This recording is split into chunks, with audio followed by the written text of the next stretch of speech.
ಅಧಿಕಾರದ ಹಸ್ತಾಂತರದ ಬಗ್ಗೆನೇ 2 ವರ್ಷ ನಿಮ್ಮ ಕಾಲ ಕಳೆದಿದ್ದೀರಿ. ಹಲವಾರು ಬೆಳವಣಿಗೆಗಳಾಗಿದ್ದಾವೆ, ಅದೆಲ್ಲ ಒಂದು ಭಾಗ. ಅದ್ರ ಜೊತೆಗೆ ಅದೆಂಥದ್ದು ಬುರುಡೆ ಕತೆ ಅಂತೇಳಿ ಯಾರೋ ಕಂಪ್ಲೇಂಟ್ ಕೊಟ್ಟರು ಅಂತ ಹೇಳಿ 3 ತಿಂಗಳು 4 ತಿಂಗಳು ಬರೀ ಬುರುಡೆ ಕತೆನೇ ಆಗೋಯ್ತು ರಾಜ್ಯದೊಳಗೆ. ಅಂತಿಮವಾಗಿ ಸಿಕ್ಕಿದ್ದೇನೋ 0.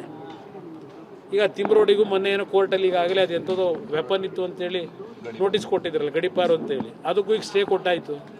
ಏನು ಸಾಧನೆ ಮಾಡಿದ್ರಿ?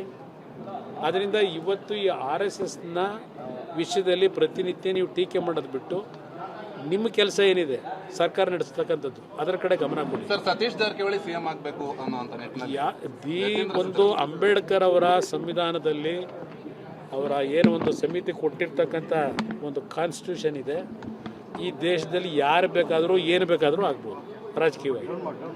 ಅದರಿಂದ ಒಂದು ಹೆಸರುಗಳನ್ನು ಹೇಳ್ಕೊಂಡು ನಾನು ಮಾತಾಡಬೇಕಾದ ಅವಶ್ಯಕತೆ ಇಲ್ಲ. ಈಗ ಯಾರು ಬೇಕಾದರೂ ಇವತ್ತು ಈ ಸಂವಿಧಾನದ ವ್ಯವಸ್ಥೆಯಲ್ಲಿ ಮುಖ್ಯಮಂತ್ರಿ ಆಗಲಿಕ್ಕೆ ಅವಕಾಶ ಏನಿದೆ ಅದು ಅವ್ರ ಪಕ್ಷಕ್ಕೆ ಸೇರಿರ್ತಕ್ಕಂಥದ್ದು. ಅವ್ರು ಮಾಡ್ಕೋಬೇಕು, ಯಾರನ್ನು ಮಾಡಬೇಕು, ಯಾರನ್ನು ಬಿಡಬೇಕು, ಅವ್ರಿಗೆ ಸೇರ್ಕೊಂಡಿದ್ದು. ನನಗೇನದ ಕಟ್ಕೊಂಡು